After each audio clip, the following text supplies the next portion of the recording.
Okay, so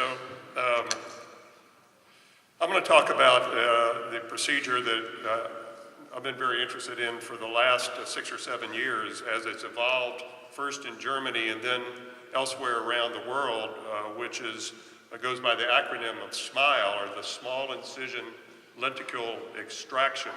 And the question is, are there really any advantages over PRK or LASIK with this procedure? So what actually happens is that a intrastromal lenticule of cornea that conforms to the amount of tissue that needs to be removed and the shape that needs to be removed to flatten or steepen the cornea to the desired amount to correct a refractive error. At least in the US, and I think worldwide, there has been a decline in the interest of patients in having LASIK type refractive surgery, and the reasons for that are uncertain, but certainly there could have been a larger number of patients if we sort of follow the curve up and look at what we should have had projected versus the number of myopes that are out there that could have the procedure. We have been underperforming, and patients have really not been stepping up to have the procedure. And there's a number of reasons for this, but I think the main reason is the fear that patients have that's been disseminated worldwide over the internet. And we know that you're only a couple of clicks away from seeing all kinds of data and prophecies about what will happen to you if you have LASIK. And some of these relate to having dry eye, the possibility of ectasia. Now, thanks to Kendall, maybe it's early cataracts.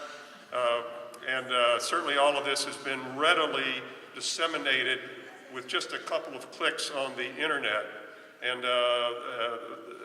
through the FDA, and it ends up with patients having fear, but it's based on these reports of reduced vision, pain from dry eye, and really bad vision from cases of ectasia. So we've really had more or less a perfect storm related to this. So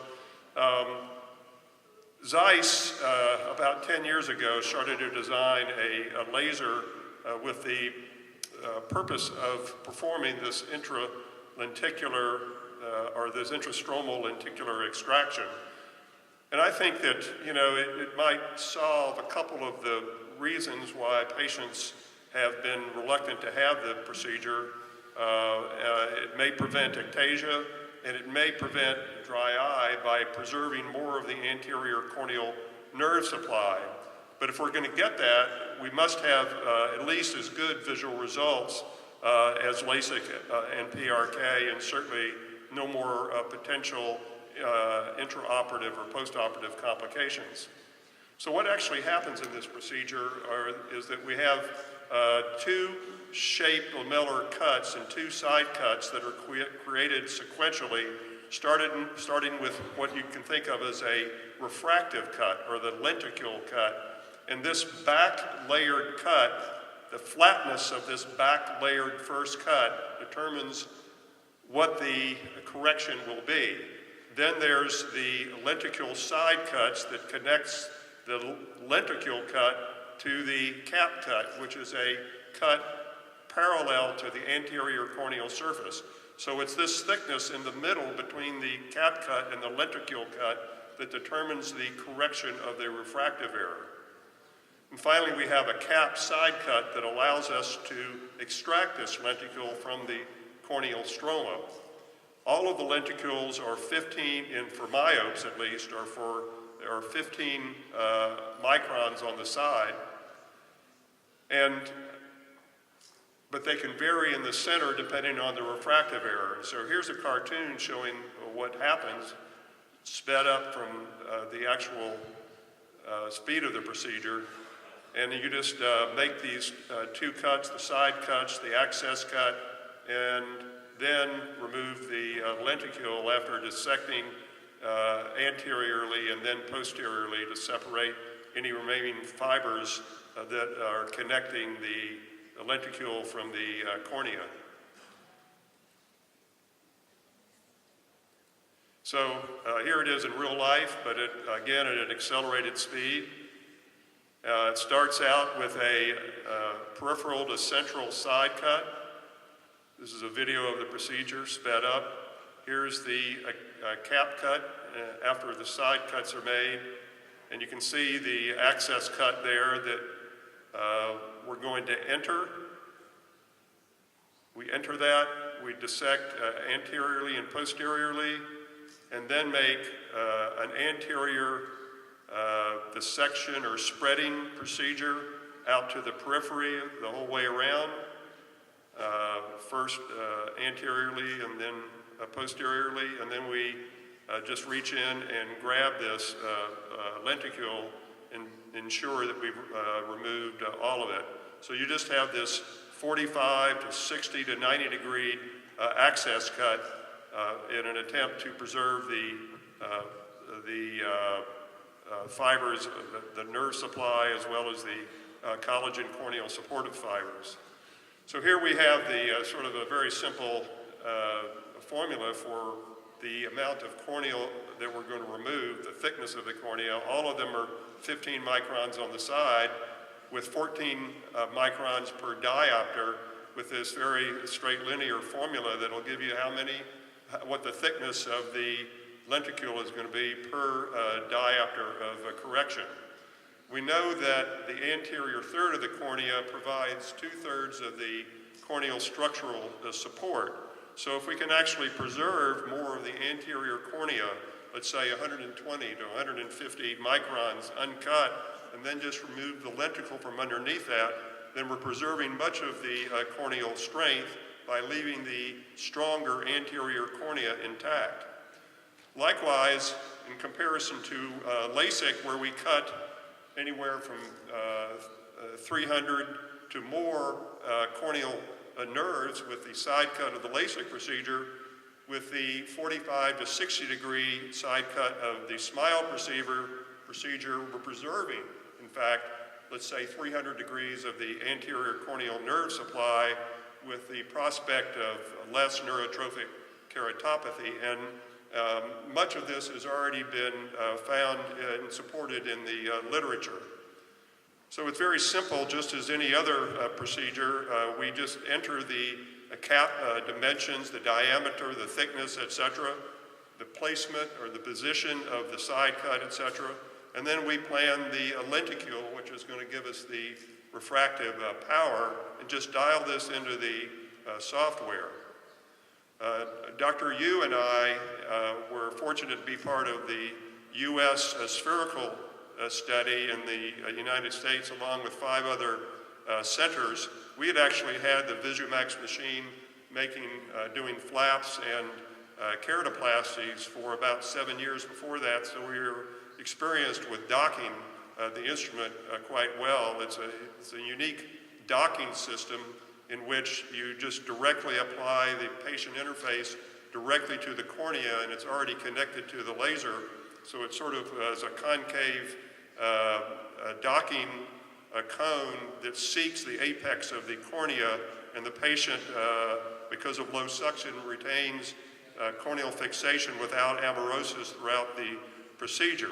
So this was a study in which 360 patients were enrolled, and we saw that 20/20 was achieved in around 88% of patients at 6 months and at 12 months. So this was a very stable procedure. 97% achieved 20/25 uncorrected, and an amazing 65% achieved better or equal to 20/15 vision or so. It was very stable over a year's period of time, and very impressive is this attempted versus achieved curve, showing that even the patients at high dioptric levels, 6, 7, 8 diopters, had a very tight fit to the attempted versus achieved line, just as well as at the lower levels of refractive error. So that is very comforting, and I think this is really an indication for keratorefractive surgery in patients with higher dioptric corrections, in which you're also going to preserve the anterior corneal strength. So for the FDA just about a month ago approved the SMILE procedure in the United States. For -1 to -8 diopters, we can actually override it and correct up to -10 diopters. And the astigmatic trial is underway, and the data has been submitted to the FDA at this point. So we're approved for spherical correction for where there's less than a half a diopter, and we're looking forward to astigmatic correction in the future. There's a lot of technical benefits to this laser. It's very comfortable with a very fast laser speed to make this cut. The advantages are that to perform the procedure, it takes only one laser to do it. You don't have to use a femtosecond laser to make the flap and then switch the patient over to the excimer laser. So there's only one click fee. You only have to buy one laser. There's no effect of the environment. Unlike LASIK, where you flip back a flap and there's drying effects and a plume, etc., that may confound the results. This is all done within the stroma with a femtosecond laser, so there's no environmental factors. You get the same results in Denver, Colorado, and Kathmandu, Nepal, as you do in Miami, Florida, with its high humidity and sea level altitude. And it's faster to perform than the LASIK procedure, where you're having to do 2 procedures. But there's some barriers. It's not as easy as LASIK to enhance. We still need an excimer laser to primarily do PRK. Hyperopic SMILE is still under development. You have to buy, if you already have an excimer and a femtosecond laser, now you have to buy another laser, which is expensive. You have to learn how to use it, and then you have to decide how it's going to be presented to your patients, maybe as endoscopic or small incision laser, LASIK, or flapless LASIK, etc. And it certainly has been successfully marketed around the world as a different procedure, not connected to LASIK. And in fact, when I visited Korea, I saw that they had in keratorefractive surgical clinics, they had the actual SMILE room, where it was sort of like a premium lounge for patients who were having SMILE. They would walk by the patients who were having PRK and LASIK to the special upgraded SMILE room with attendants and drinks and etc. there. So it's going to be interesting how this is rolled out. It's going to be rolled out in the United States. There's been 600,000 SMILE procedures performed worldwide, and we've taken advantage of a lot of the technology, the techniques, etc., that our colleagues worldwide have developed. But over these 30 years, there's been a number of advances in keratorefractive surgery, and I think this is the next great advance. So Frosty's maybe got a smile back on his face now. Here's my grandson having a wet lab. It's straight to learn and perform, and I think we all can look forward to the results of this. Thank you very much.